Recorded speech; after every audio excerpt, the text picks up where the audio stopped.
why are we all here today? You are here in the name of all those young men and women who did not have the opportunity. You are here to continue building the path of justice for the next generation. You are here to carry on the armor of faith, the light of hope, and the fire of love.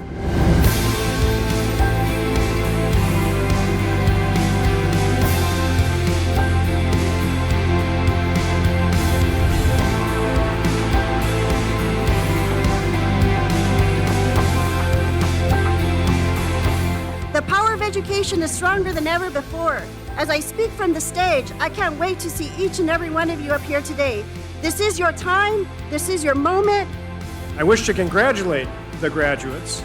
Your education will benefit you in many ways in years to come.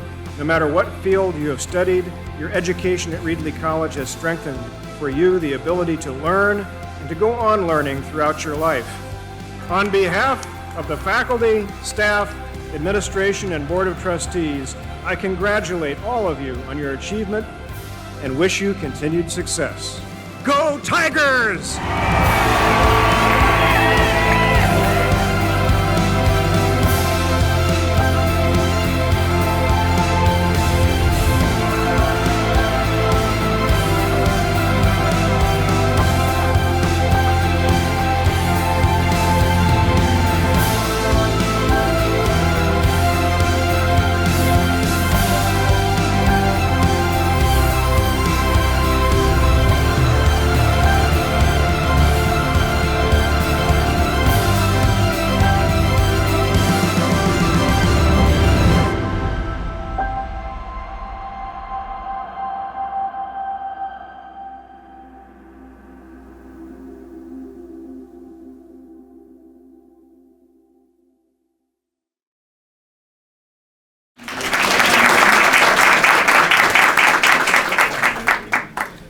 Who needs tissues?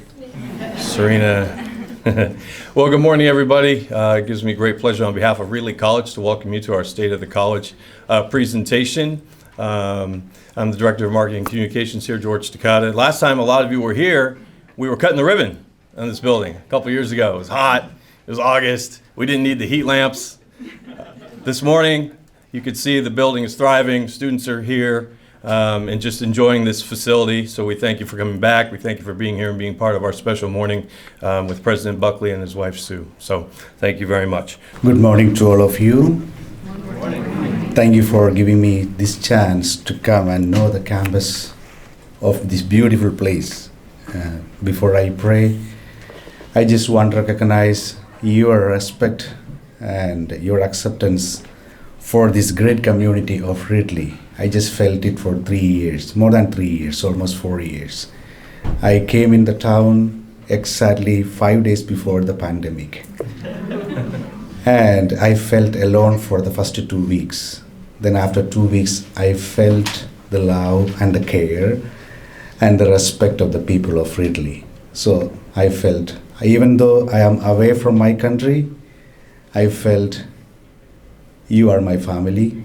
The Reedley community is my family, and I continue to feel that. And now today I feel more and honored to be invited by you to come over this beautiful place in this campus where I wish and I dream how I can be a young boy again back to my college life, which is not going to happen, but I keep it as my wish again as I grow old in wisdom. And this should be our wish also, all of us, to be young always in our heart. So let us ask God to give us the grace.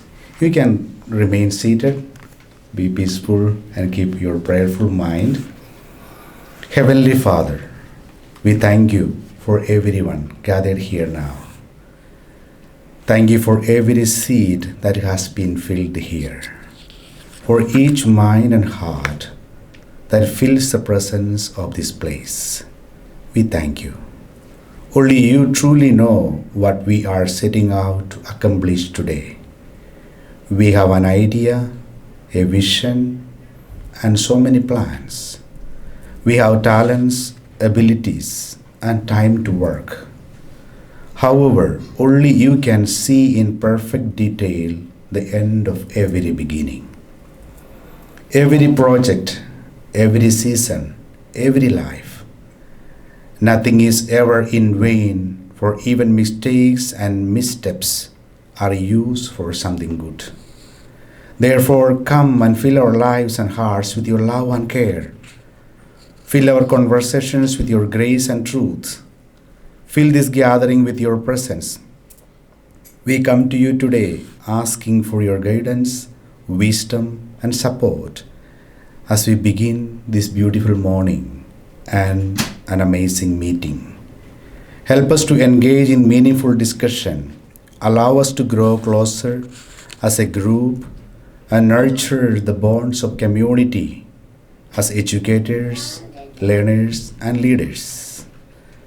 Fill us with your grace, Lord God, as we make decisions that might affect us and all those around us, and continue to remind us that all that we decide, all that we plan, all that we discuss today for the goodness of the society and for each one.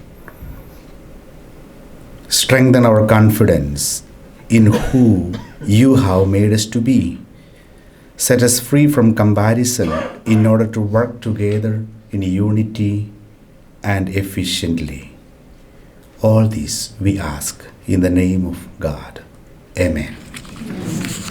Thank you, Reverend. We begin today by acknowledging that we are holding our gathering here on the land of the Yokuts, specifically the Choinumni, Mono, and Wukchumni people who have lived and continue to live here. We also acknowledge that areas surrounding Reedley are still home to many other Yokut tribes. We recognize their spiritual connection to the waters and the land as the first stewards and the traditional caretakers of this area we now call Reedley College. As we begin, we thank them for their strength, perseverance, and resistance.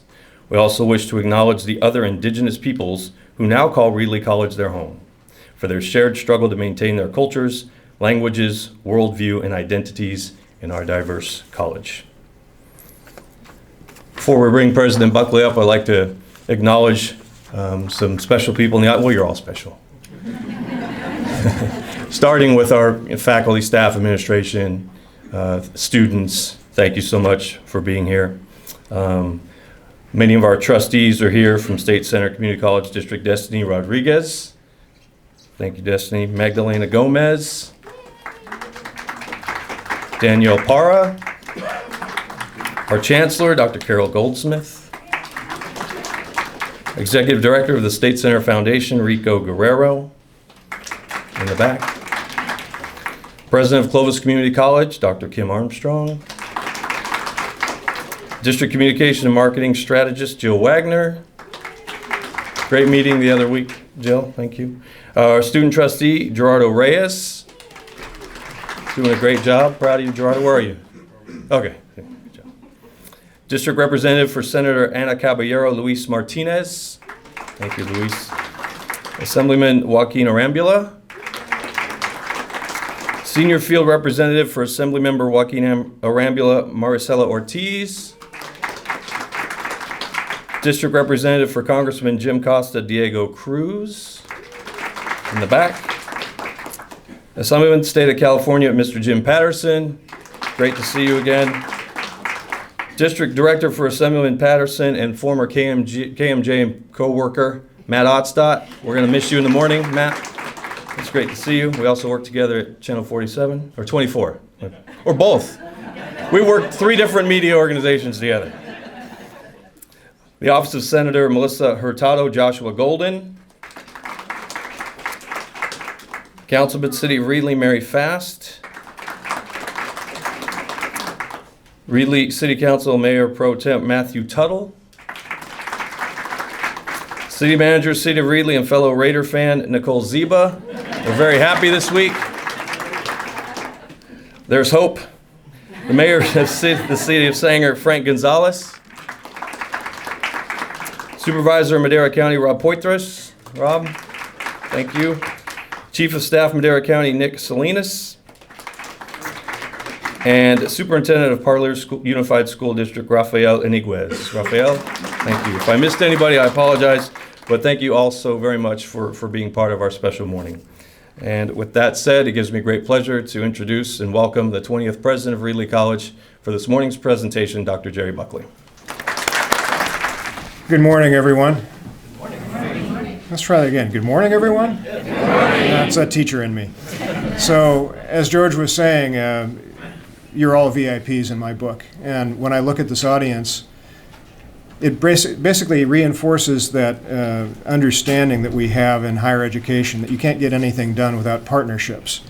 And I look around and I see how many of you in this audience that I have partnered with, that we have partnered with since I arrived 5 years ago.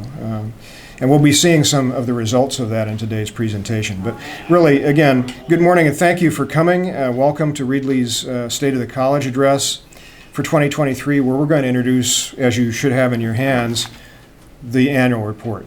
And so if you'd like to follow along, you'll see a lot of the same data that I'll be describing in slides. So almost everyone in this room realizes that Reedley as a college is nearly 100 years old. We've already begun to prepare for that centennial celebration, by the way, and we're looking at a number of different ways to achieve that celebration. But remember that we're located actually on the site of the original T.L. Reed Ranch, utilizing 420 acres, which really is 110 acres of our campus buildings, as well as 310 acres of working farm. And I want to stress that again. We lease out 85 acres, but we actually run the remainder ourselves. We generate products. I know a lot of you, certainly one of our trustees is hooked on our olive oil. So we have a lot of farm products that we actually sell in the community. And one of my goals this year is to make sure we have the paperwork in place to start selling our wine as well, because we do have an enology program here as well. Most people don't know that, but stay tuned. So really, from what we were nearly 100 years ago to what we are today, you're sitting in one of the examples of our newest buildings, Math and Sciences, which, as you heard, opened 2 years ago. It represents not only modern architecture, but colors that have now formed the palette for the rest of the 21st century campus that you're on today. So if you look around the campus today, you'll see evidence of these new colors and materials, from our college buildings to signage and our campus maps as well. So this is something that really transformed the campus this last summer, the fact that we actually applied these new colors in the form of a nice coat of paint to all of our buildings, including our residence hall to the south and all the way up to our northernmost building, which is the Ag Pavilion. So we have a new look and a new feel, and I believe that builds a new energy as well. So having improved the overall appearance of our campus over the past several years, inside and out, we can say that we continue to serve as an important landmark for our surrounding communities, living up to our mission and reinforcing the concept that education can lead to economic mobility for the families living in the dozen or so rural communities that we serve. You guys remember we had something called a pandemic? Well, guess what? I think across the entire district, we can honestly say we're back. And Reedley College has bounced back to the number 13,100 roughly. And we're on track this year to do even better this year. Keeping in mind that 58% of our students are now 19 or less, and we represent one of the most diverse college campuses here in the Valley, with 85% of our students being students of color. 55% of our students are currently women, but we're beginning to see a change in the number of males versus females as well, as you'll see later. Now, when you take a look at where our students fall in terms of age groups, you can see the differences here, and well, if you compare the enrollments from the pandemic year to this last year, we've seen a faster restoration in the younger population, like we were just talking about. Normally, by the way, we associate that with our special admits, our dual enrollment students. But if you take a look at the traditional age students in the middle of this slide, you see that even they are returning in good numbers as well. And we've even seen modest increases in our adult population, 25 and up as well, which is probably due to the fact that we're adding non-credit course materials and short-term career credentials that appeal to our adult population. When you look at the student population from the standpoint of ethnicity and race, again, you see some tremendous increases, and we call these really restorations in enrollment, specifically in the Hispanic and African American populations as well.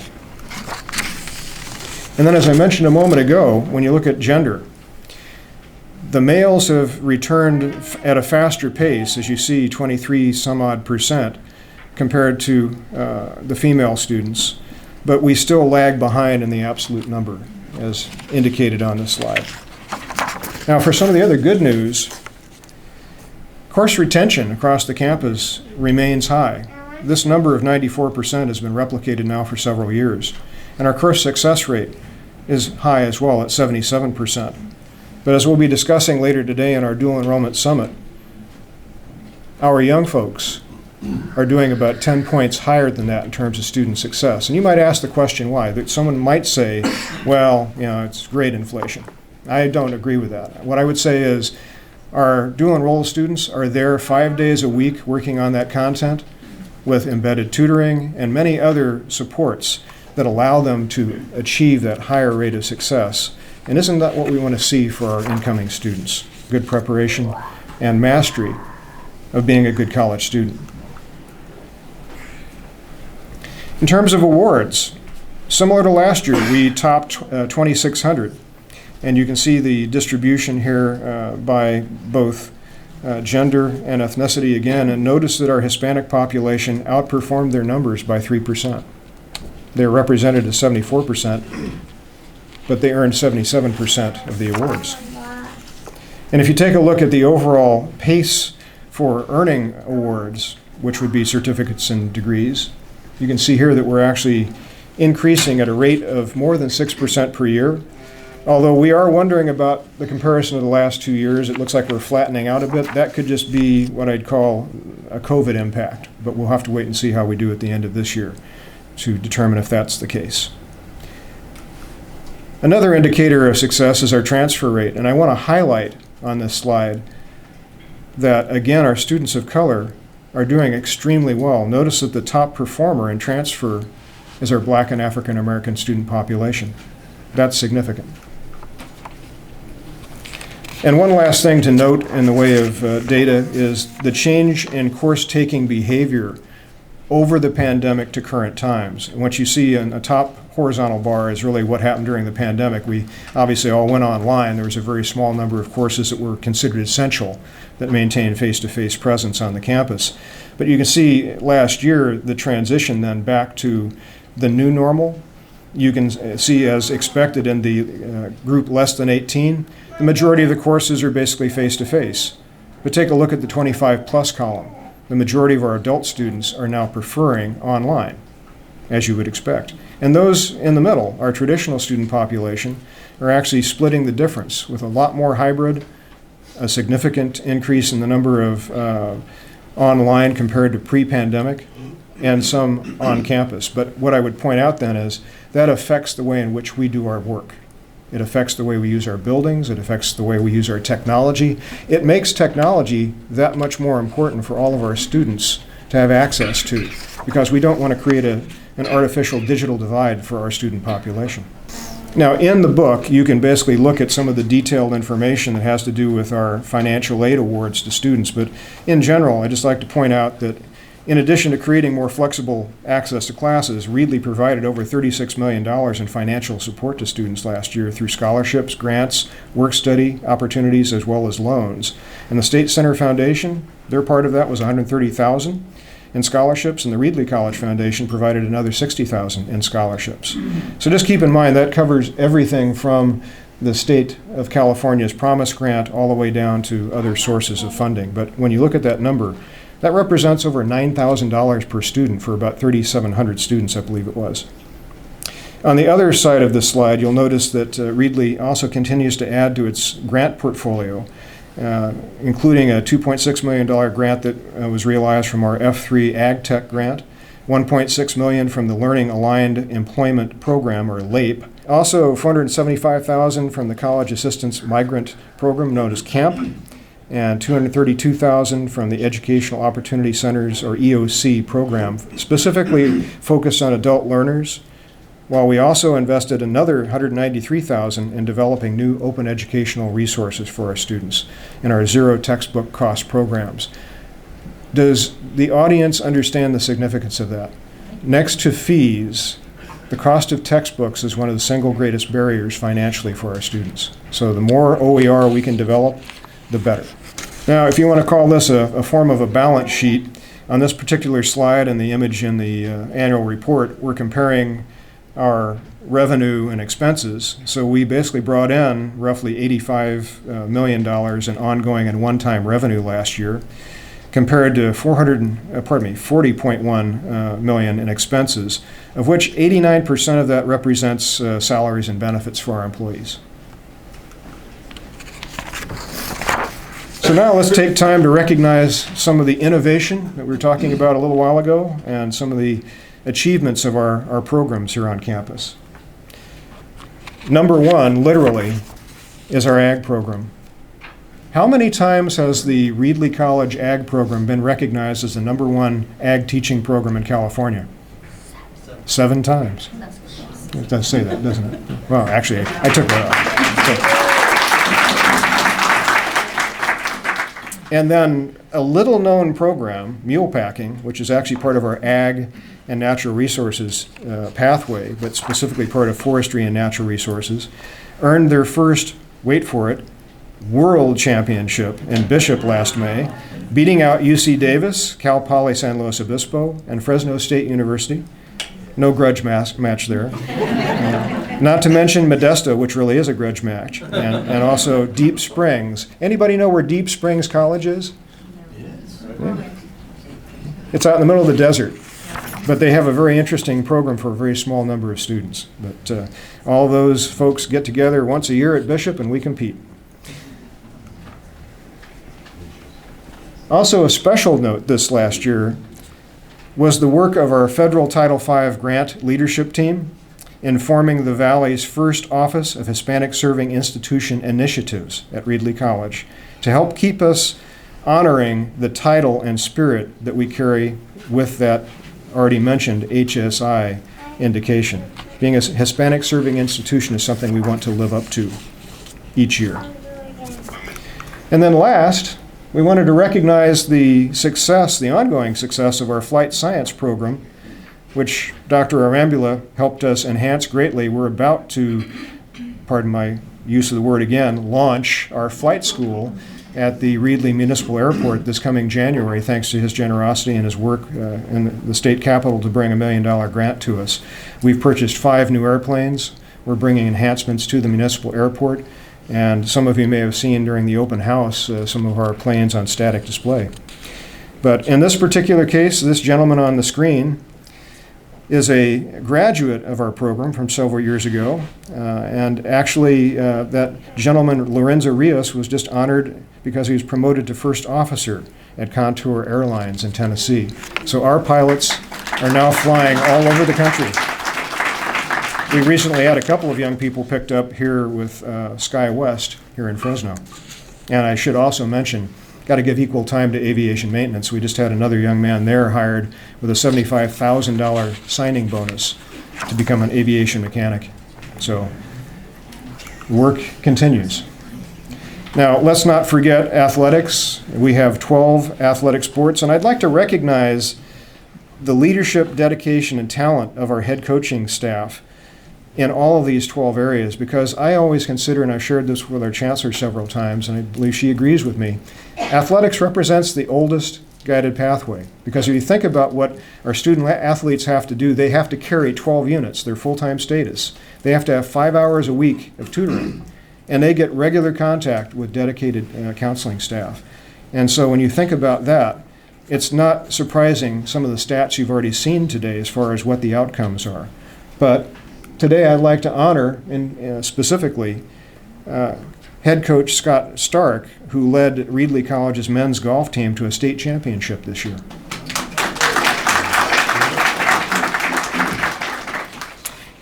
And likewise, our men's baseball team has had quite a history here under the leadership of Steve Peirce and his assistant coaches. He guided his men's team to the Northern California State playoffs last year as well. And then our women's soccer team had their best year ever. So I'd like to recognize the work of head coach Ernesta Francis and his squad for also reaching the Northern California Regional Playoffs, posting the best record for women's soccer here at Reedley ever at 14-6-3.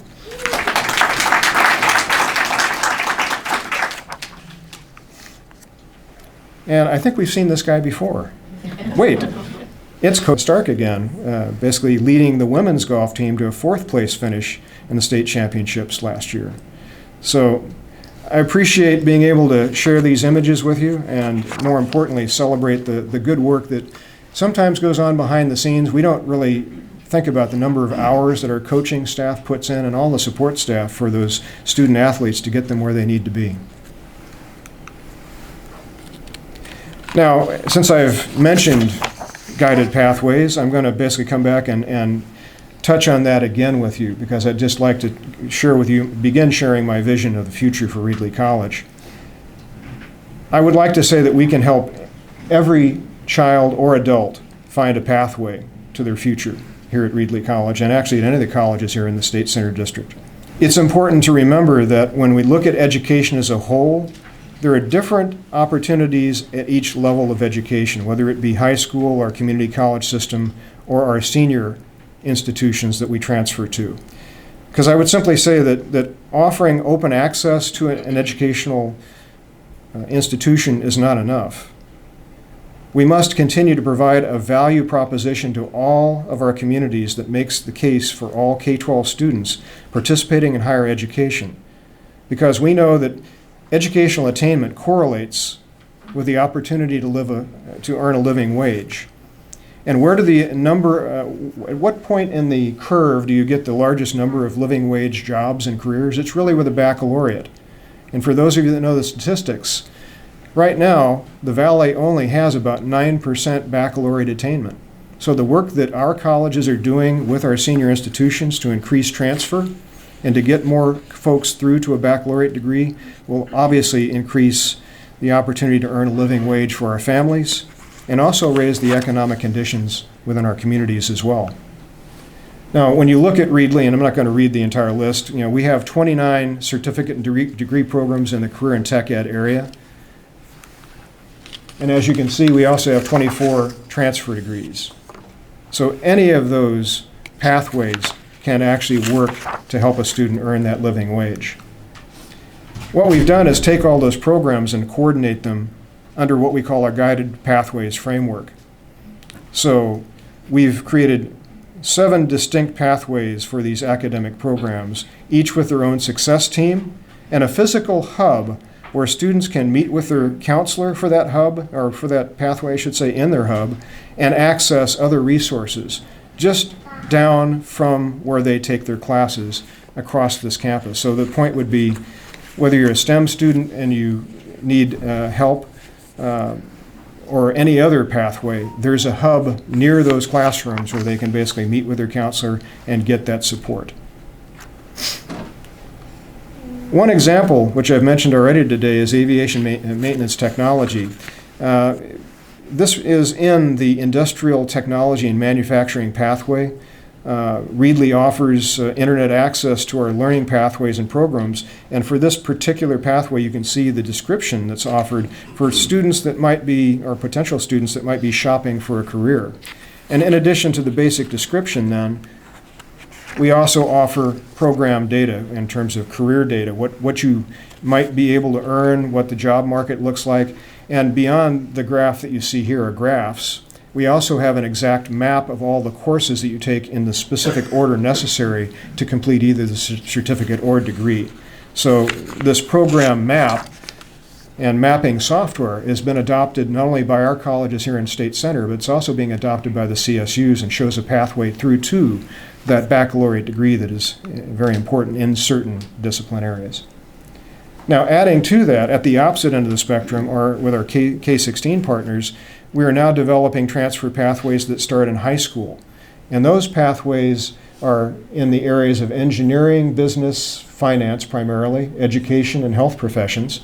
But I'd also like to point out that thanks to a Reedley College Title V grant, we actually further developed a computer science pathway, which is actually part of that engineering pathway.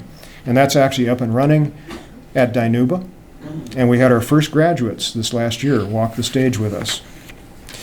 The other category for dual enrollment that is important to remember when we look at the K-16 collaboration to accelerate the achievement of baccalaureates is that last category in yellow. The idea that a student could actually earn a certificate in general education or take classes outside the high school day and still get a jump on their college education and save their family money, significant money. And to that point, when you look at the dual enrollment population, look at the growth again since the pandemic. You could call it restoration again instead of just simple growth. But there's been a 47% change in the number of Hispanic students taking our dual enrollment classes, as well as a 57% change in our Black and African American students. And if you think about what dual enrollment was meant to be under AB 288, it was the idea that we recruit students that don't see themselves necessarily as a college student. And by offering college classes in high school, they understand they have the ability, they have the talent, they have the opportunity to basically take those classes and succeed. So with that tremendous growth, I wanted to thank the Chancellor for supporting a reorganization that was the result of a recommendation that came from a planning retreat last year. We've actually achieved 30% of our overall enrollment now as dual enrollment, or in this category of early college. So the recommendation was that we take a look at aligning our federal Title III or TRIO grants to establish a dean over early college so that we could specifically accomplish some very important tasks. We want to continue to support the college-going culture, which is basically created through the investment of these TRIO grants for young students and their families, in addition to coordinating the dual enrollment and concurrent enrollment of our special admit population to maximize their opportunities to access college programs and courses. And probably the best example of that growth and change is seen right here. We helped support Parlier High School and the Parlier School District in the formation of our first early college program in this area. So we now have their first cohort taking classes with us this year, and we greatly appreciate that partnership, and we'll be discussing that opportunity in just a little while as we segue into our dual enrollment summit. I would now like to finish my comments and really focus on this vision of the future that I began to describe to you. We first have to understand the barriers that our students face every day. We've already mentioned one of them, but actually the one that pops up most frequently these days, as exemplified by the fact that Reedley College took $400,000 at the beginning of this year and actually used that for special emergency funding for students that had either food insufficiency, housing insufficiency, or a transportation barrier. The majority of that money went to support transportation. So I have an ask for you, for those of you that have elected office. I don't think even today the majority of Californians understand the magnitude of the problem for young people living in the Central Valley in terms of transportation. And we can do so much more. It's easier in an urban setting because you have bus routes that are fairly tight and they tend to run longer hours. That's not the case here at Reedley. Our Rural Transit Authority stops running at 6:30 in the evening. So as we try to push our schedule and create more flexibility for our students to take more classes, they have problems getting home after 6:30 because of that limitation. So anything that we can do over the next 3 to 5 years to help improve that situation would be greatly appreciated by our families and by our students. And also wanted to comment also the issue of basic needs. We get regular deliveries of food to our food pantry. Those supplies are gone the next day. So I would simply offer you again that we're doing a good job. We've spent over $150,000 last year on our food pantry supplies, but we obviously need to do more. And then the issue of flexible access to programs and classes. You've heard me mention that already. we have an initiative here on this campus to actually build out what are termed 9-week classes. Our traditional semester is 18 weeks. If we can offer a student the opportunity to take 2 classes every 9 weeks throughout the entire academic year and the summer, they can actually attain full-time status. So that's something that we're pursuing, and after our last Rural Guided Pathways convening, our team committed to engineering the majority of our class schedule to be 9-week courses wherever possible. And we've already talked about the cost of instructional materials as a barrier. And finally, I'd just like to mention the issue of access to wraparound student support services. If you're familiar with guided pathways, what makes it a guided pathway is the wraparound support, the counselor, the tutoring support, and many other opportunities for students that we are having trouble funding because of one thing. And I know this can be somewhat controversial depending upon your stance, but the 50% law has been in existence since 1960. And it was actually first written when the community college system was part of the high school system here in California. And it decreed that 50% of all general fund dollars needed to be spent on direct instruction. So who's not represented in that equation? Our counselors, our librarians, and actually, when you think on the broader context, all the classified staff that really support those students day in and day out. So if we're going to really fully implement our guided pathways model across our district, but specifically here at Reedley College, we need to take a look at that 50% law and see what can be done to change that. So again, that's an ask for our elected officials. My vision for the future really is that students taking classes at Reedley College will have access to transportation, basic needs, and a flexible schedule of classes available in person, online, and in hybrid formats using open educational resources and a team of people that will support them in reaching their educational goals. That's a pretty broad statement, but it's trying to encompass all those barriers we just talked about. So I thank you for being with us this morning. I'm going to now turn the mic over to my Vice President of Instruction, Dale Van Dam. Thanks, Dr. Buckley. And good morning again to everybody. Thanks for coming today. We really appreciate it. I get to share a few aspects of what Dr. Buckley has already laid out. I was struck during the invocation, Father made reference to plans and projects and going into the future with plans and projects, high hopes, but he also said that sometimes when those don't work out, and sometimes they don't work out, you still gain a lot from setting out on a journey. You learn a lot. Maybe you have to change direction a bit, but it's still a positive outcome. And I really appreciated that sentiment. Dr. Buckley talked about vision, and we have some plans we'll get to in a minute, but throughout the different plans, a lot of them are intended to maintain or grow our enrollments and respond to changing community needs. So how will Reedley position itself to accomplish those goals? Before we get to that, a couple of challenges that by this time, almost all educators are aware of. Over the past many decades in California, we've seen generally an increase in the number of high school graduates. That trend is coming to an end. Now, this is a projection from present time till about 10 years in advance. Notice the solid line here, that's the state of California's projections for statewide high school graduations. This is the scale that applies to that blue line, and it's a decrease of almost a quarter, 25% of the number of high school grads across the state. In our service area, Fresno, Kings, and Tulare counties, the decline is quite a bit less. It's more of a flattening, but there is a slight decline. So these are kind of 5 strategies or objectives that we'll pursue over the next 5 to 10 years. Dual enrollment, we already talked about.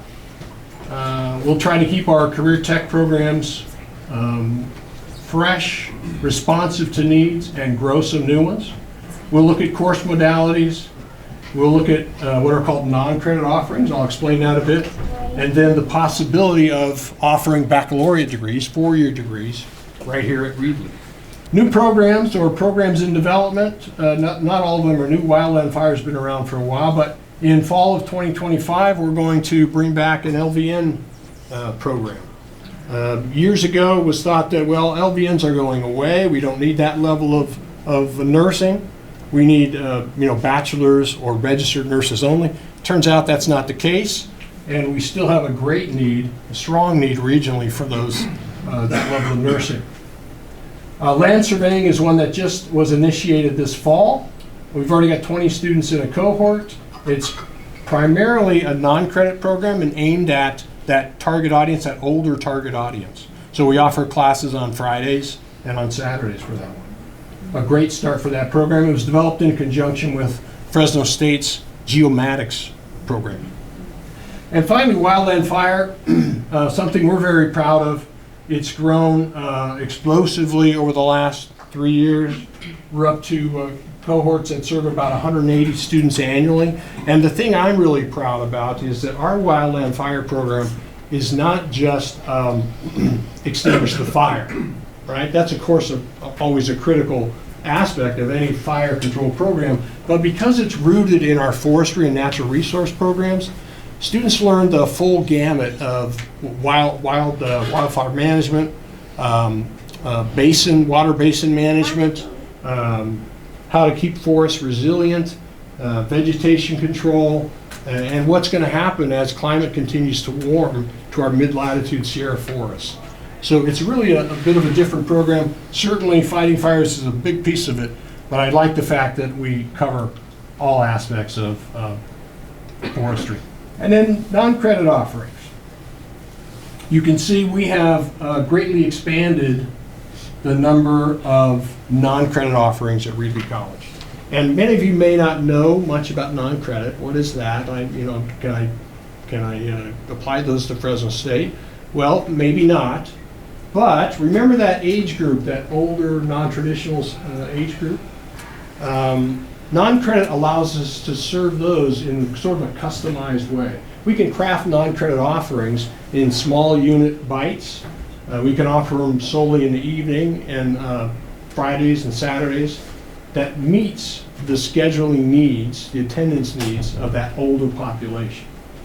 So for skill builders, like this fellow who's in our surveying program, or for those adults who want to stay connected to a community college, but maybe aren't pursuing a degree, like the folks in our community band, non-credit is an excellent way to go.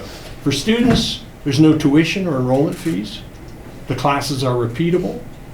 And I already mentioned some of the flexibility that we can build into non-credit. For the college, the apportionment is the same or nearly the same as what we get for credit classes. And an additional bonus for Reedley, it allows us to utilize our buildings on off-peak times. So it's really a good program, and we want to continue to grow non-credit and offer more to our communities. And then finally, we're already dipping our toe into some baccalaureate programs. We've got an existing partnership with Fresno Pacific, offering courses in early childhood education and business. So students who are in our programs at the lower division level can take upper division courses from FPU right here on campus at Reedley. We're in discussions with Fresno State to do the same thing in criminology. And potentially, Reedley sees itself applying for applied baccalaureate programs in flight science. You heard that program mentioned earlier. And potentially ranch management, maybe even aviation maintenance, some other programs as well. So now it's my pleasure to introduce one of the newest members of the admin team, Dr. Jesus Vega.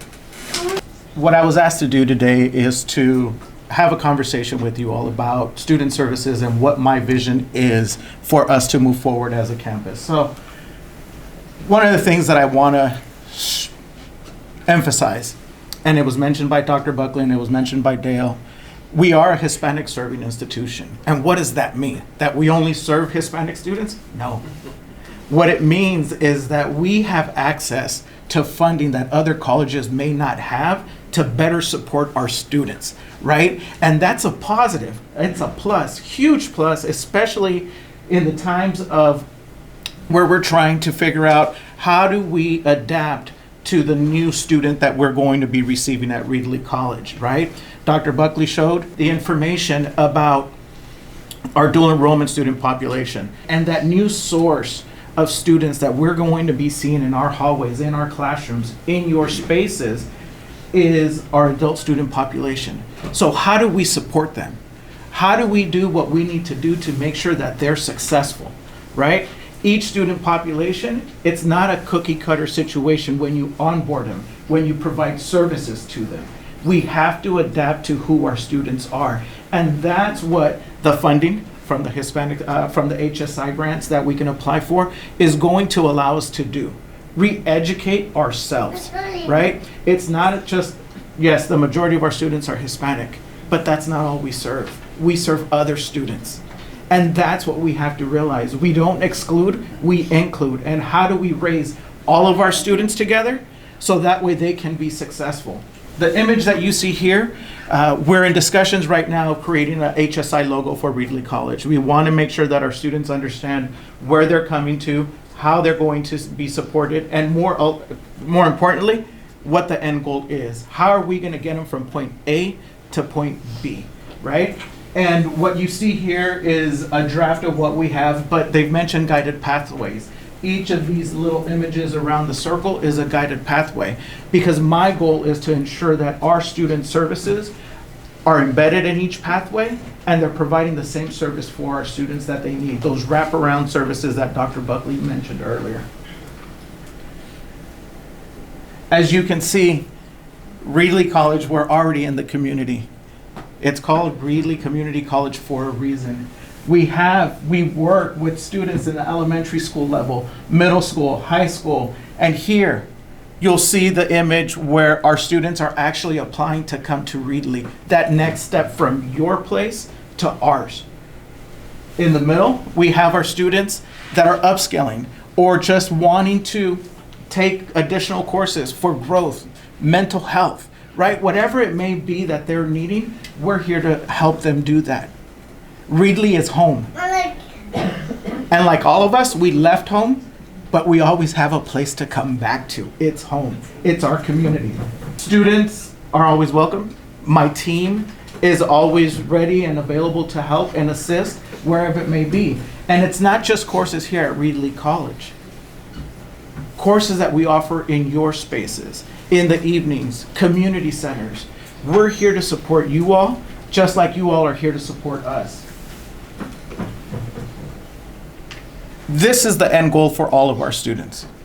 Whether it's a certificate, whether it's a 2-year degree, and hopefully a baccalaureate degree in the future, but this is our goal.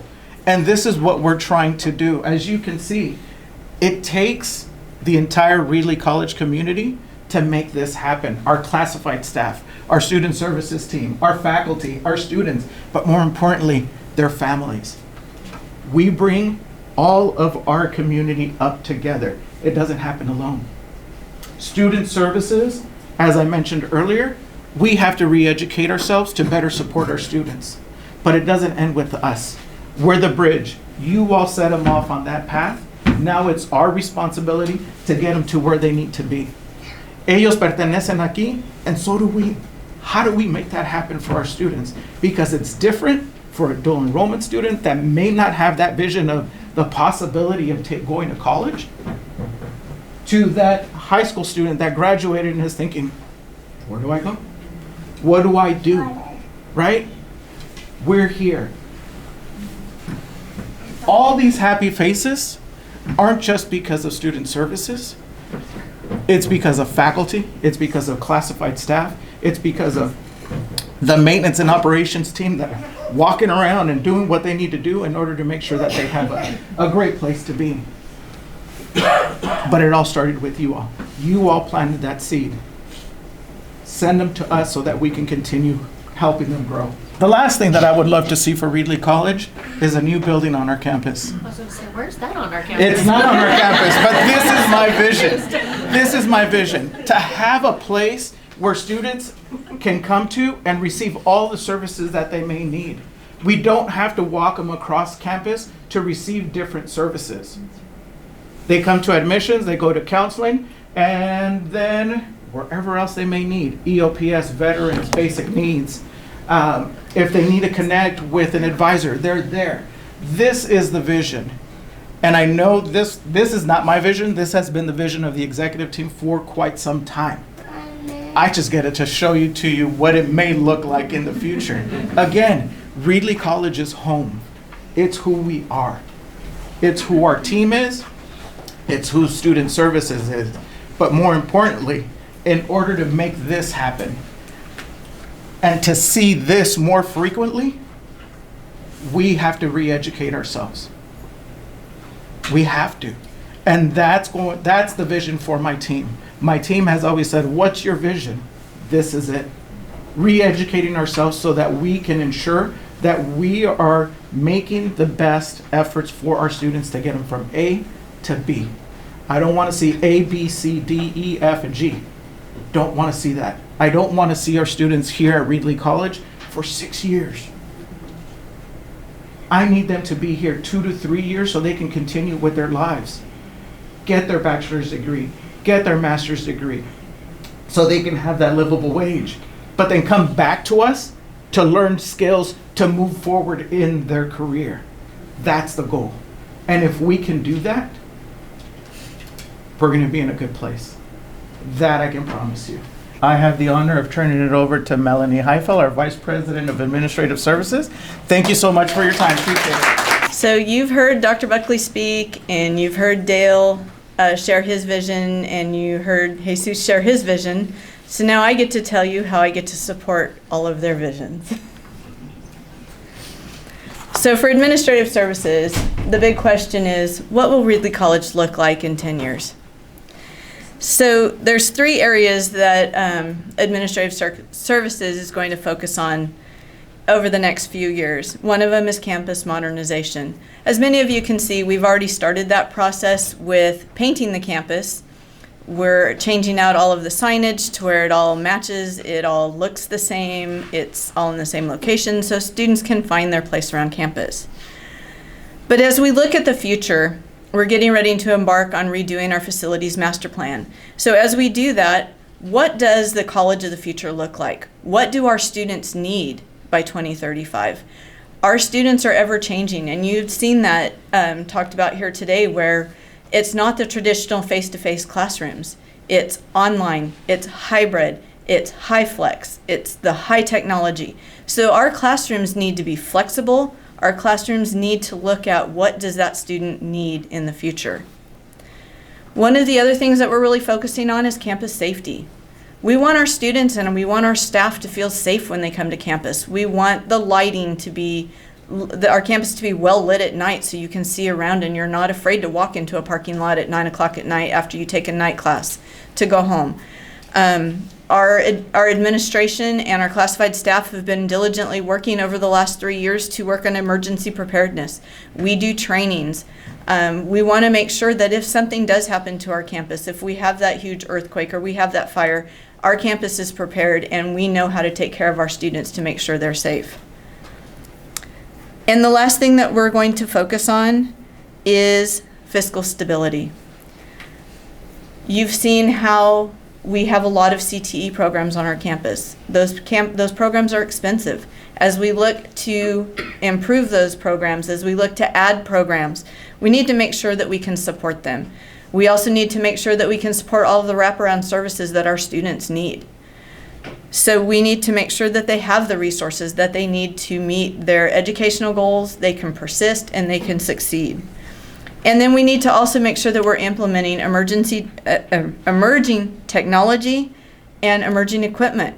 If we're training those students for future jobs, those are our workers of the future, we need to make sure that they're they're learning on the most relevant technology so when they step into that job, they're prepared, they're ready, and they can hit the ground running.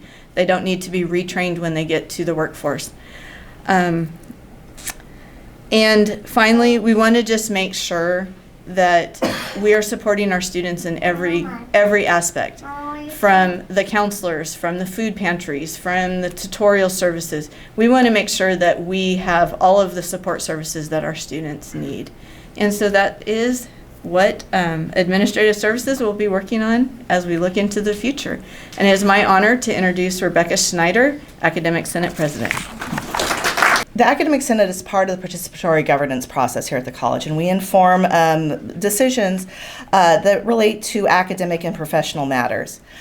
When Dr. Buckley asked me to have a vision statement, I was really reluctant to do this because it's not really my role to cast a vision. I carry the vision from our faculty to our administration. And if I've done a good job of that, then all the people who just spoke should have said all the right things. And I think that they did. So I think I've done a very good job, frankly. I think that they've captured a lot of what you're going to hear, and a lot of what I'm going to say is just going to build on that a little bit.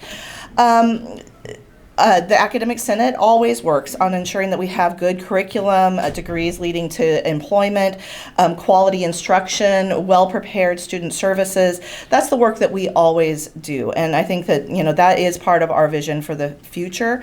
But there are some specific things that I think our Senate is working on that I would like you to know about.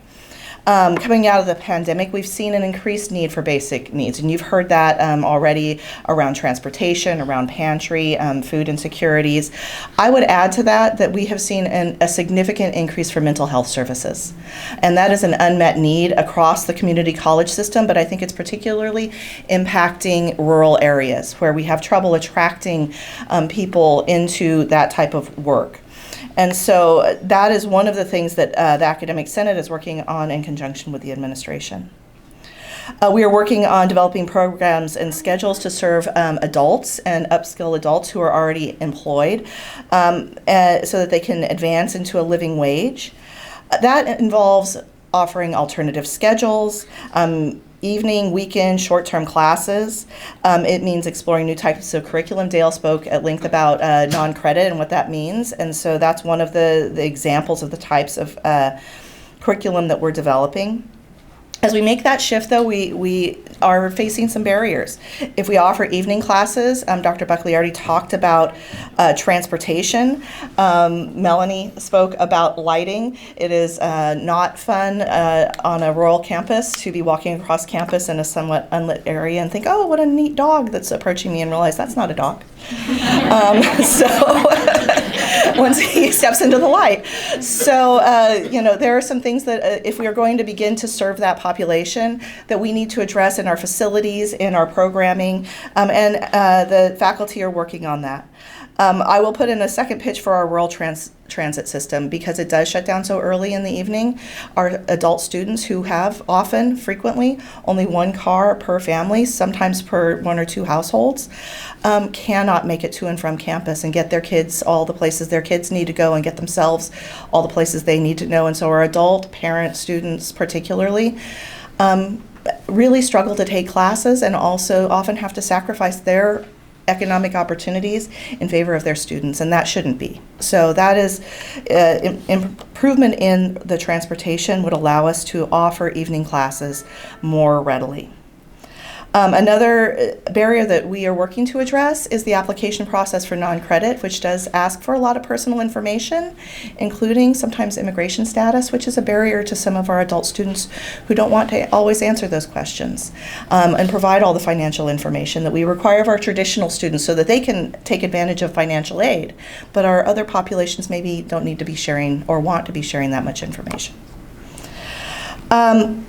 There are also a lot of shifts as the world that the students enter become more techie, right? And Melanie spoke about needing to have more flexible classrooms, better technology to serve our online students, to serve our students. We are offering some classes in what we call high flex or blended interactive, where the students can be in class, but there can also be some students zooming in from another classroom at another location or from their own homes.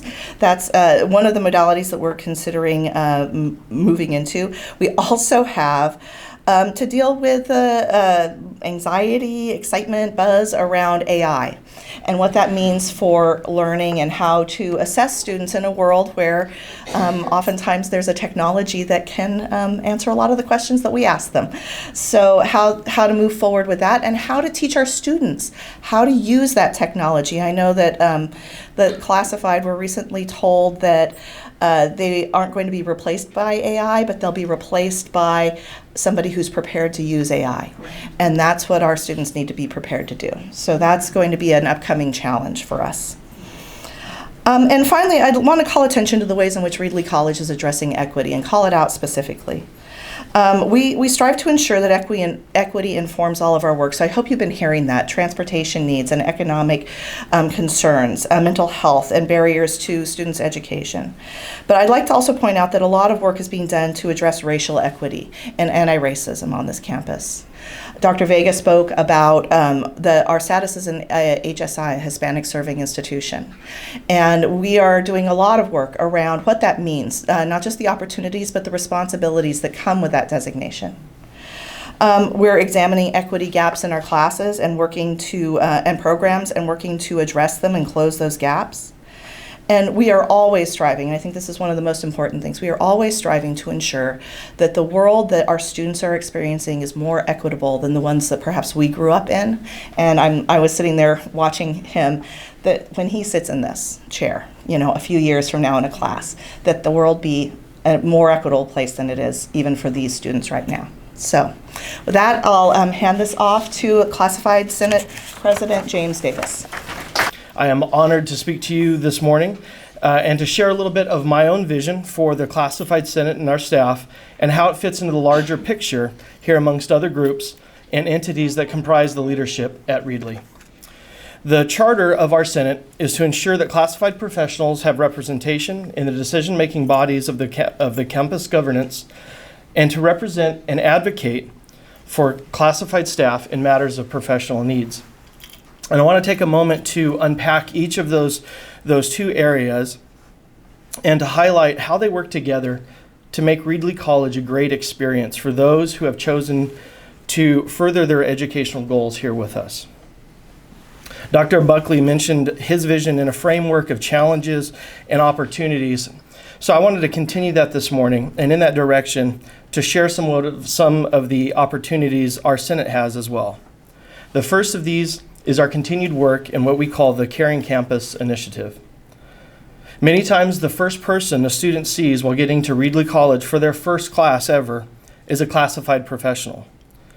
The Caring Campus Initiative is really just a model of service designed to train our staff to always be on the lookout for those individuals who appear lost, those who seem to linger in uncertainty around the campus signage or the maps, and those who look like they need assistance but might be just a little bit too afraid to ask.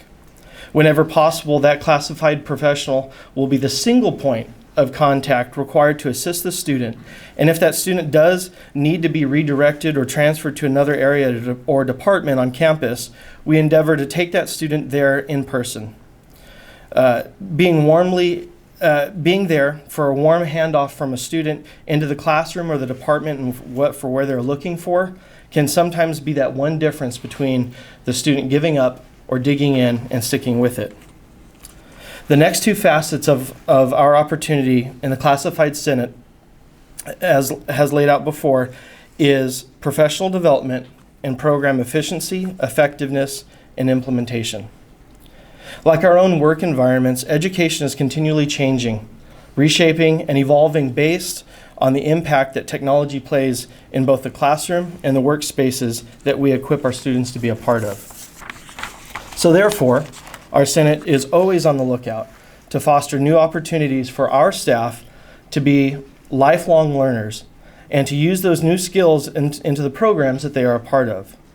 Choosing to be proactive about professional development means that the programs that the college rolls out are current and relevant, but also as effective and efficient as possible.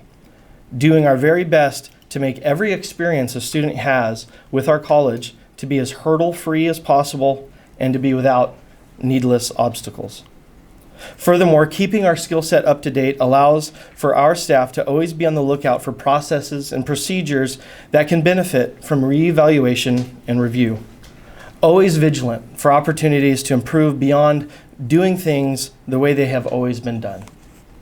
For representation, ensuring that classified professionals are part of the decision-making processes of the college means that the individuals who will be doing the hard work of implementing college plans and goals, have an appropriate opportunity to include their informed voice into the conversations that determine how they get rolled out. With an eye to improve our own processes and procedures, and in the space in which to help guide and direct the work of the college, we aim to enable the college to be nimble enough to be effective and responsive to the opportunities that the college faces when addressing the needs of our students. So in conclusion, representation, professional development, and intentionality around caring service comprise the cornerstones of how the classified professionals fit into the larger picture here at Reedley College and how it works to serve our students. Thank you for allowing me to share with you this morning, and it is my honor to bring up our Associate Student Government President, Deja Borges. We have our mission statement. So a couple highlights for our mission statement is that we are the student voice for Reedley College. With that, we really try to advocate for students through participatory governance, and with that, we do follow lobbying, advocacy, and student representation. So early on in the semester, ASG did approve the priorities and goals that you see up here. So all these priorities and goals are currently in progress, so I'm just going to go over a couple things that we are doing to complete these goals by the academic year. So first, we have civic engagement. So we did participate in National Voter Registration Day. We have also started to implement the implementation of AB 963, which is Student Civic and Voter Empowerment. We also did Constitution Week, so we highly promoted everything that revolves around that, and we hope to do that continuously through the next semester. We also hold a lot of voter registration forms in the Student Activities Office just for students to be able to have that access. Next, we have resources awareness. So we have implemented that most of our social events, which consist of our club rushes, our Tiger Block parties, and other events like that, we have really given the opportunity for campus resources to be out there. So that's either Pathways or EOPS, Dream, any of those. They now have the opportunity to be out there, so that way they can students can easily access those resources. I have also been in great communications with counselors to work on workshops for students, so that way students have better access to how to use Canvas, Starfish, things like that, things that they use on a regular basis. We've also been promoting and advocating for basic needs. As Dr. Vega mentioned earlier, basic needs is a really big thing that we really need to focus on, so we have really been advocating for that. Our next one has been textbooks. So we have tried to be into constant communication with our technology committee to be able to provide a resolution for textbooks. We've also been advocating for OER and lower to zero textbook costs. Our next is facility utilization. We've been working with the facilities committee to advocate for better facilities. I'm actually on the committee with Melanie. We have been consistently giving student input, I am also I've been working with Rebecca Snyder and Dr. Buckley to be able to be on the Vision 2035 committee to really be able to have that student voice for facilities and just anything in general, really pushing for advocating for that student voice. Last, we have resolutions. It's a really big part for us to be able to provide resolutions for students just because, it just helps them overall and with their experience on campus. So we've been working with the Academic Senate to provide a psych services resolution, so that way there's constantly a psych services person on campus, so students have that access. Also a textbook resolution and a technology resolution. So again, that falls into with the technology committee. We've been trying to partner up with them so that way we can bring those resolutions for better technology, so that way students have access to more computers or iPads or anything of that sort, so that way they do have that advantage to have technology, as well as, again, as I mentioned earlier, the textbooks, where students can have that opportunity to have better textbooks, or zero to low cost textbooks, or OER, just really promoting OER. And just overall, we've been very heavily on advocating in general as a whole. Anytime we get the opportunity to join into a committee or join into something, it's always like, okay, is there a student rep on there? No? Okay, let's get a student rep. Or if we really need to push for something, or someone needs to speak on behalf of the students, we're constantly reaching out and trying to advocate for them. So with that being said, I have the great honor of introducing our student speaker from early childhood education, Liliana Gonzalez. Are you ready? Hello and good morning. My name is Liliana Gonzalez. No? Okay. And I'm a recent Reedley College ECE graduate and a mother of a beautiful little boy named Grayson who attends our Reedley College Children's Program and Lab School. I graduated last spring in 2023 with my AS degree for transfer in early childhood education and received a certificate in child development. My experience at Reedley College has been nothing short of amazing. As a former Reedley College student, I was able to take full advantage of all the services around campus, such as our wonderful Reading and Writing Center, which took me in with open arms and helped me in every which way they could towards success. The Math Center was also a place where I went when I needed help with anything math related, and was also a place to connect with other students, which was comforting. These two places became my safe place, and although there were some days where I didn't want to go, I still went, and after leaving, I was always so glad I did because I completed my work. Another service I utilized was the DSPS office, and that is where I met my amazing counselor, Danielle Johnson, who helped me stay on track with my courses while I was working towards my AS degree. I am so glad that I decided to utilize these resources as they were truly such a huge help. I started my education pathway in early childhood in 2017, and nothing about this journey was easy for me. Earlier that year, I was diagnosed with severe anxiety and depression. Sitting in a classroom was extremely hard for me, but with all the support from my ECE professors and ECE preschool mentor, I was able to push through it. They stood by my side and constantly pushed me to do the best that I could.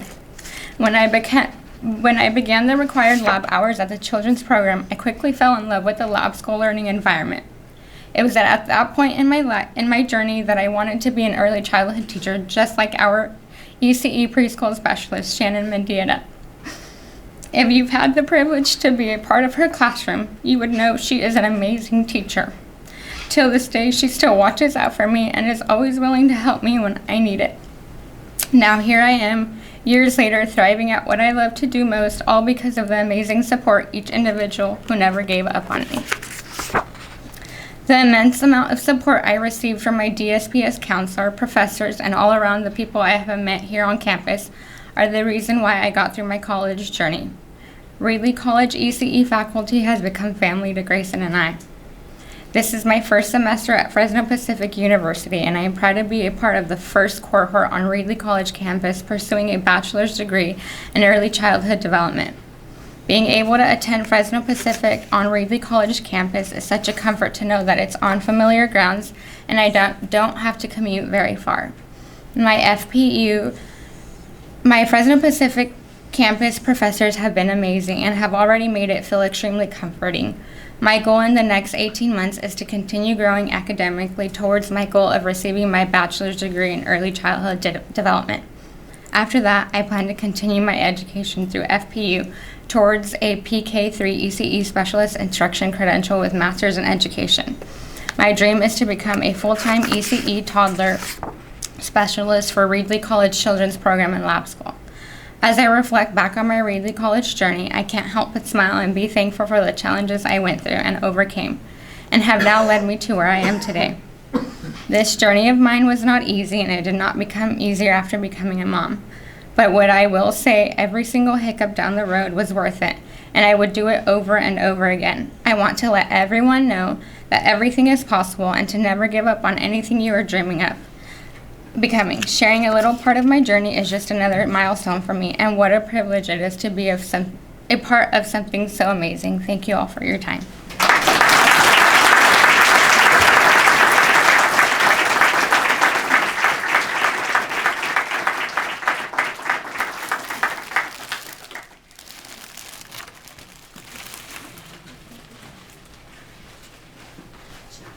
Liliana and Grayson, thank you for closing us out today and reminding us why we're here. Thank you all for coming.